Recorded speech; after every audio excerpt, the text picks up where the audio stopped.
Hello everyone, welcome to a online solution.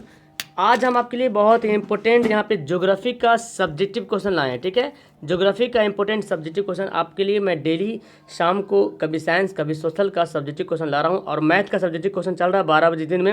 Video upload है यहाँ पे हुई भी है, आप जाकर के जरूर देखें। ठीक है, बाकी तो ऑब्जेक्टिव का तो भंडार लगा हुआ है यहाँ पे, है ना।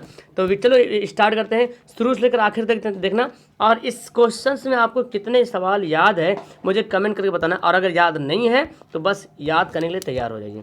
सबसे पहला सवाल यहाँ पे है कारण बताना। यहाँ पे 4 सवाल है जो कि कारण बताना पड़ेगा आपको।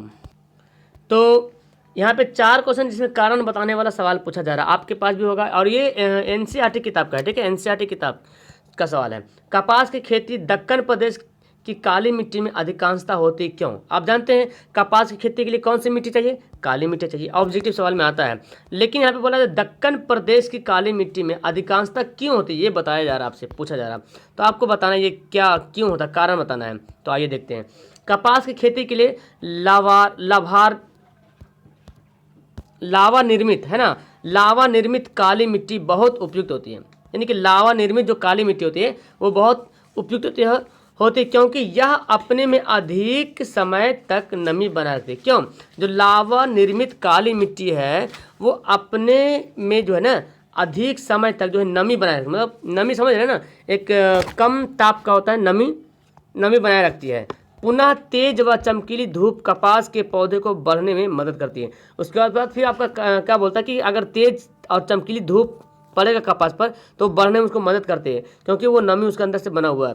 और ये भौगोलिक परिस्थितियाँ दक्षिण भारत में मिल जाती हैं। और ये जो परिस्थिति यानी कि कपास होने के लिए ये जरूरी है कि काली मिट्टी हो। ठीक है, दूसरी बात मिट्टी नमी हो। तीसरी बात ये कि तेज व चमकीली धूप कपास में पौधे को बढ़ने में क्या करती है? मदद करती है। ये तीनों पॉइंट्स अगर मिलता है तो कपास की खेती अच्छा होगा। और ये होता है कहाँ? ये होता है, ये जो भौगोलिक परिस्थितियाँ हैं ये दक्षिण भारत में मिल जाती हैं। अतएव मतलब अतः बोल सकते हैं ना, अतः या अतएव दक्कन प्रदेश के काली मिट्टी में अधिकांश कपास की खेती होते हैं। तो याद रखें दक्कन प्रदेश यानी कि ये दक्षिण भारत में पड़ता है। यहाँ से एक पॉइंट तो पता चल रहा है कि दक्कन प्रदेश जो है दक्षिण भारत में पड़ता है क्योंकि दक्कन प्रदेश में काली मिट्टी उपयुक्त है, लावा निर्मित काली मिट्टी है। और फिर वहाँ की काली मिट्टी है और उस मिट्टी में क्या होता है? नमी पाया जाता है। ठीक है, और नमी पाने के मतलब ये हुआ कि वो जब उस पर तेज और चमकीली धूप पड़ेगा तो फिर उसको बढ़ने में हेल्प मिलेगा। ये कारण है। अगला सवाल देखिए, ये सवाल दिया हुआ है आपके पास कि गन्ने की उपज उत्तरी भारत की अपेक्षा दक्षिणी भारत में अधिक होती है। क्यों? आपको पता है गन्ने की खेती दक्षिण भारत में सबसे ज़्यादा होता है, उत्तरी भारत में कम होता है, दक्षिणी भारत में अधिक होता है। क्यों, क्या कारण है? तो यहाँ पर समझिए गन्ना उष्ण एवं उष्ण, तो सॉरी यहाँ पे ये है गन्ना, यहाँ पे होगा एक उष्ण। ठीक है, गन्ना एक उष्ण, इसको मैं सुधार दूंगा। ठीक है, पीडीएफ में गन्ना एक उष्ण एवं उपोष्ण कटिबंधीय फसल है। ठीक है, जिसके लिए 31 डिग्री सेल्सियस से 37 डिग्री सेल्सियस तापमान और 75 सेंटीमीटर से 100 सेंटीमीटर लंबिक वर्षा की आवश्यकता पड़ती है। तो ये मेन पॉइंट हुआ कि गन्ने की खेती के लिए 31 डिग्री सेल्सियस और 31 से 37 डिग्री सेल्सियस जरूरी है।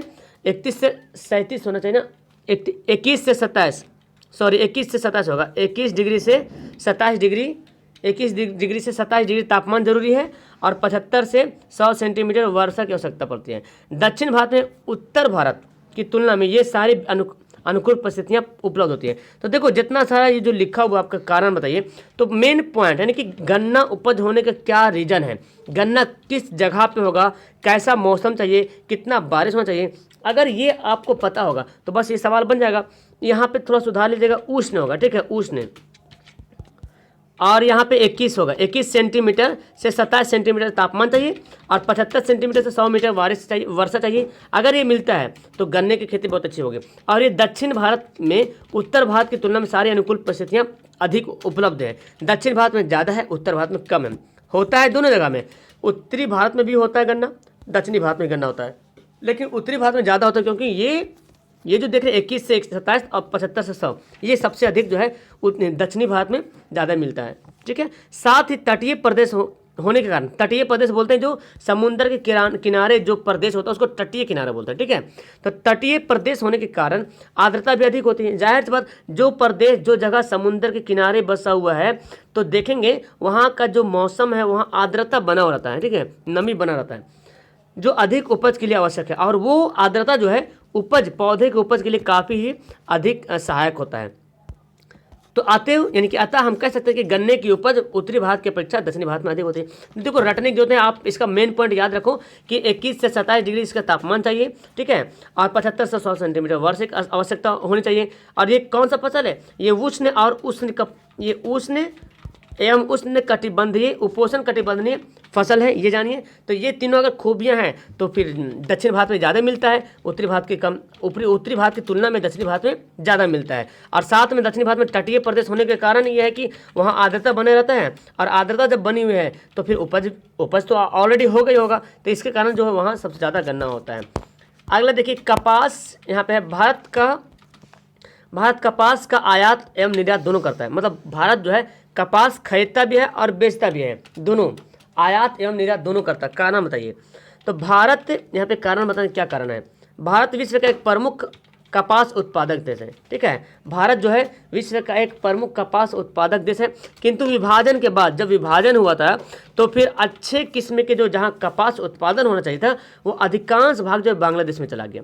बांग्लादेश जब अलग हुआ है पाकिस्तान से, मेन रूप से भारत पाकिस्तान जब अलग हुआ, क्योंकि बांग्लादेश पाकिस्तान के अंदर आता था पूर्वी पाकिस्तान के नाम से, तो पाकिस्तान मतलब वही माना जाएगा। पाकिस्तान से फिर बांग्लादेश अलग हुआ 1971 में, तो बांग्लादेश से तो गिनेंगे हम, ठीक है। तो भारत मतलब यहाँ पे एक अच्छा कपास उत्पादक देश है, लेकिन अच्छे किस्म का कपास जो है अधिकांश के लिए बांग्लादेश में चला गया विभाजन होने के कारण। कपास के अधिक उत्पादन के कारण भारत इसका निर्यात करता है। तो कपास भारत में होता है उत्पादन, सब बहुत उत्पादन होता है, इसीलिए इसका क्या करता है, निर्यात करता है, सेल करता है, उसको बेचता है, एक्सपोर्ट करता है।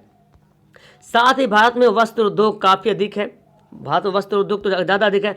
अच्छे वस्त्र निर्माण के लिए अच्छे किस्म की कपास की आवश्यकता पड़ती है। जाहिर बात, अच्छे कपड़ा पहनना है, अच्छे कपड़ा बनाना है, अच्छा वस्त्र बनाना है, तो उसके लिए अच्छे किस्म की कपास की आवश्यकता पड़ेगी। बिल्कुल, इसके लिए क्या करता है, अच्छे किस्म की कपास इसे आयात करना पड़ता है, अच्छे किस्म की कपास जो है उसको खरीदना पड़ता है, इम्पोर्ट करना पड़ता है, ठीक है, दूसरे देश से मंगवाना पड़ता है। यही कारण है कि भारत जो है कपास खरीदता भी है और बेचता भी है। समझ में आया कि भारत जो है कपास बेचता भी खरीदता भी क्यों है। तो आपके माइंड में एक सवाल है कि ऐसा क्यों हो सकता है सवाल, जब भारत के पास इतना सारा कपास है फिर बेच क्यों रहा और बेचने के बाद खरीद क्यों रहा। तो भारत के पास कपास होता है, बहुत ज़्यादा कपास होता है, लेकिन वो कपास अच्छे किस्म के नहीं होता जो अच्छे किस्म के वस्त्र बनाए जा सके उससे, ठीक है।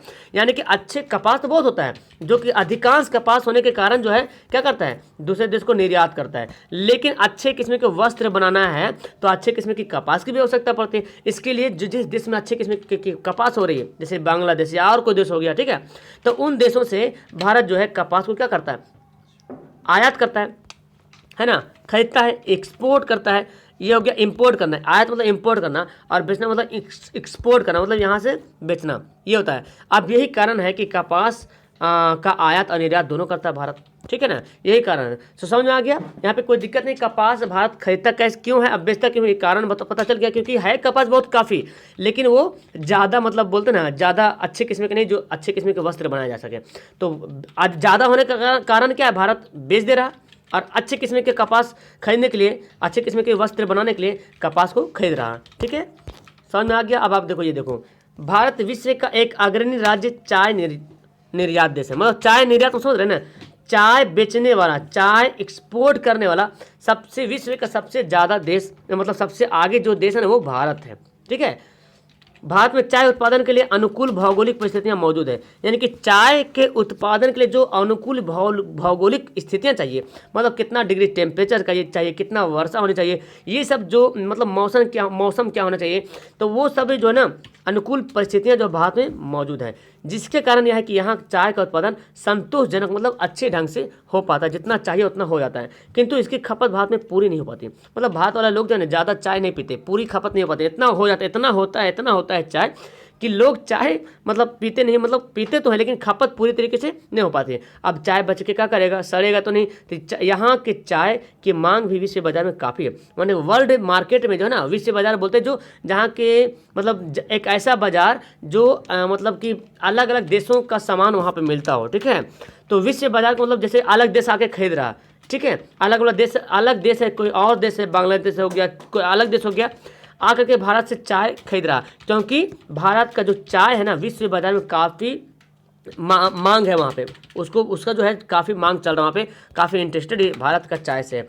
तो इसके कारण जो है चाय का निर्यात अग्रणी देश बन गया, क्योंकि चाय भारत में सबसे अच्छे किस्म की चाय होती है भारत में, तो इसीलिए अग्रणी देश राज्य बन गया, देश बन गया भारत, ताकि वो अलग अलग देश को अपना इससे फ़ायदा उठा सकें। तो क्लियर है, इसमें तो कुछ करना नहीं है, मैं तो समझा दूँ कि भारत एक अग्रणी देश राज्य है चाय उत्पादन के लिए। क्यों? क्योंकि जो भौगोलिक स्थितियाँ हैं वो ऑलरेडी मौजूद है, और मौजूद है तो चाय भी बहुत अच्छी तरीके से होता है, संतोषजनक, मतलब जितना चाहिए ना, जैसा चाय चाहिए वैसा हो जाता है। जो चाय बनाते रोपता है, जो चाय की खेती करता है, उसको जिस तरह की चाय रोकता है, जिस तरह को चाहिए उसको मिल जाता है, और इतना हो जाता है, इतना होता है कि भारत जो है उसको पूरा खपत नहीं कर पाता, पूरा मतलब यूज नहीं कर पाता है। तो इसके लिए क्या करेगा, और अलग अलग जो देश है भारत का, अनेक देश है जो वो मतलब भारत का चाय को काफ़ी पसंद करता है, तो जब पसंद करता है तो उसकी मांग भी बढ़ी हुई है, तो इसलिए निर्यात करता है। क्लियर है, इसको बस याद करना है। ये देखो है अंतर, नकदी फसल और रोपण फसल क्या है, और व्यापारिक कृषि और निर्वाह कृषि क्या है, इसको समझना बहुत जरूरी है। ठीक है, अब यहाँ पे देखें, अब यहाँ पे थोड़ा सा और देख लीजिए, नकदी फसल किसे कहते हैं, ये देखिए, नकदी फसल है छोटे या बड़े आकार के भूखंड पर अधिक से अधिक मुद्रा की प्राप्ति के उद्देश्य से फसल उगाए जाते हैं, जैसे तंबाकू। मतलब नकदी फसल वैसा फसल जिसको छोटे आकार या बड़े भूखंड, मतलब छोटे जगह या बड़े जगह पे अधिक मुद्रा प्राप्ति के लिए, ज़्यादा पैसा कमाने के लिए उद्देश्य से, ज़्यादा पैसा कमाने के उद्देश्य से जो फसल उगाया जाता है उस फसल को क्या बोलेंगे, नकदी फसल बोलेंगे। जैसे तंबाकू, मसाला, ये सब क्या है, मतलब कि ये सब जो काफ़ी कीमती, तंबाकू भी काफ़ी कीमती मिलता है, मसाला भी काफ़ी कीमती मिलता है। तो इसके अलावा और भी नकदी फसल है। तो मतलब छोटे जगह हो या बड़े जगह हो, मतलब फसल को अधिक मुद्रा प्राप्ति करने के लिए क्या करता है, उगाना पड़ता है। और उसको उगाने के लिए आपको क्या चाहिए, मतलब छोटा ज़मीन चाहिए, या तो उसके जो भी उसके लिए ज़रूरी है वो सब चाहिए, तो उतना सारा अवेलेबल होता है। और जो इस तरह की खेती जो होता है, इस तरह की जो कृषि होता है ना, इस तरह की जो फसल उगाया जाता है उसको बोलते हैं क्या, नगदी फसल। नगदी मतलब समझते हैं ना, एकदम नगद, मतलब तुरंत। अभी तंबाकू, मसाला, मतलब तुरंत, मतलब पैसा उससे ज़्यादा मिलता है, ये समझिए, पैसा ज़्यादा मिलता है, ठीक है, मुद्रा ज़्यादा आता है। और रोपण फसल समझिए कि रोपण कृषि भी एक प्रकार की व्यापारिक कृषि, मतलब रोपण कृषि भी क्या, व्यापारिक क्या आता है। इस कृषि में उद्योग, जिस तरह से उद्योग होता है ना, जिस तरह से फैक्ट्री वगैरह होता है, बड़ा बड़ा उद्योग होता है, उसी उद्योग की तरह मैनेजर एवं मजदूरी की व्यवस्था भी इसमें होता है। और मिल मालिक की तरह ही इसमें कृषक की स्थिति होती है। मतलब जैसे मिल में बड़ा बड़ा जो उद्योग है वहाँ पे कैसे मालिक रहता है, मजदूर रहता है, उसी तरह के रोपण फसल में भी इस तरह का बातें देखी जाती है। और ऐसी कृषि बड़े बड़े फार्मों में यंत्रों एवं आधुनिक तकनीक की सहायता से भी की जाती है। जैसे कि चाय देखिए, है ना, चाय हो गया, ये चाय क्या है, चाय रोपण फसल है। क्लियर है। और देखो, ये देखो व्यापारिक और निर्वाह फसल, ये एक ही में हम दिखा देते हैं, इसका स्क्रीनशॉट लेना, लिख भी लेना। व्यापारिक से पता चला व्यापार, मतलब व्यापार करना। जैसे देखिए, व्यापारिक दृष्टिकोण से की जाने वाली कृषि व्यापारिक कृषि कहते हैं। क्लियर बात है, व्यापारिक के उद्देश्य से, व्यापार के उद्देश्य से, मतलब हमको बेचना है फसल को, व्यापार करना है, इस उद्देश्य से जो कृषि किए जाते हैं उस कृषि को क्या बोलेंगे, व्यापारिक कृषि बोलेंगे। इसमें तो कुछ है नहीं, आपको पता चला व्यापारिक कृषि मतलब जो कृषि व्यापार के हिसाब से किया जा रहा है, व्यापार के उद्देश्य से किया जा रहा। इस कृषि में अत्याधुनिक जो है कृषि जो तकनीक का उपयोग करते, क्या रासायनिक खाद का इस्तेमाल करते हैं। व्यापारिक कृषि में तो यही सब हो रहा है आजकल, रासायनिक खाद का इस्तेमाल कर रहे हैं, परिष्कृत बीज कर रहे हैं, मतलब अच्छे किस्म का बीज कर रहे हैं, सिंचाई का इस्तेमाल कर रहे हैं, कीटनाशक मतलब कीटों को मारने वाले दवा वगैरह इस्तेमाल कर रहे हैं। इसका उपयोग करते किसमें, व्यापारिक कृषि में, ताकि जल्दी जल्दी मेरा फसल हो और हम व्यापार कर पाएँ। ठीक है।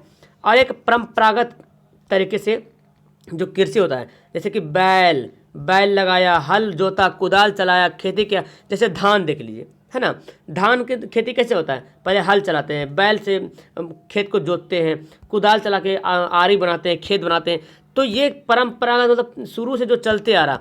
तो खेती भी दो तरह हो गया। अब जो है ना, खेती जो होता है, जो धान की खेती या तो कुछ और हो, उसकी खेती अब पता, अब जो अच्छे लेवल के जो किसान हैं वो क्या करते हैं, व्यापारिक कृषि इस्तेमाल करने लगे, निर्वाह कृषि बहुत कम करने लगते हैं।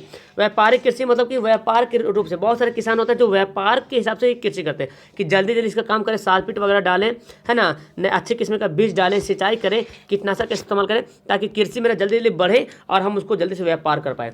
लेकिन और बहुत सा अभी भी ऐसा है कि परंपरागत तरीके से मतलब कर रहा है, मतलब पहले जो बाप दादा जो करता रहा था उसी तरह से कर रहा, हल से जोत रहा। अब बहुत कम हल देखने को मिलता है, ट्रैक्टर से हल जोत लेता है, बैल भी बहुत कम बेचारा लोग दिखता है ना, और कमज़ोर भी हो गया है, कुदाल वगैरह भी है ना इस्तेमाल नहीं करते हैं, अब तो गाड़ी से इस्तेमाल कर लेते हैं।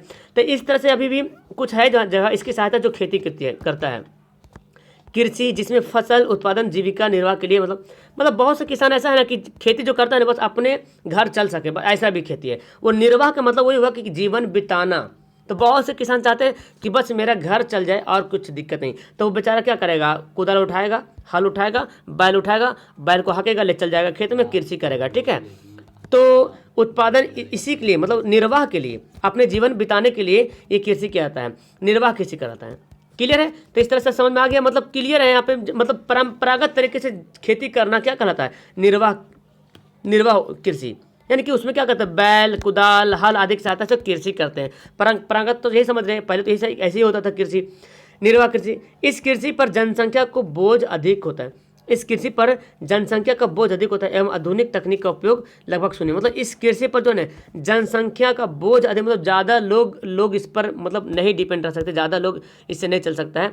और दूसरी बात है कि इस पर जो है आधुनिक तकनीक का इस्तेमाल नहीं करते निर्वाह में। तो आजकल तो व्यापारिक कृषि ज़्यादा प्रचलित हो जा हुआ है, निर्वाह कृषि तो बहुत कम है, बहुत कम ही है ऐसा जो निर्वाह कृषि करते हैं, व्यापारिक कृषि ज़्यादा करते हैं। लेकिन अभी भी है कुछ लोग करते हैं निर्वाह, जो मेरा घर चल सके, मतलब आसपास एक होता कि बस हम है ना तो अपने दोस्त को बेच दे गेहूँ, इसको चावल दे दे, मतलब अपने गांव में गेहूँ चावल बेच दिए, उसी निर्वाह के रूप में आ जाएगा। ठीक है, लेकिन व्यापार बड़े पैमाने पे कि सरकार को बेचना है, एकदम ट्रक पे ट्रक बेच दिए है ना, ये व्यापारिक रूप में से किया जाता है।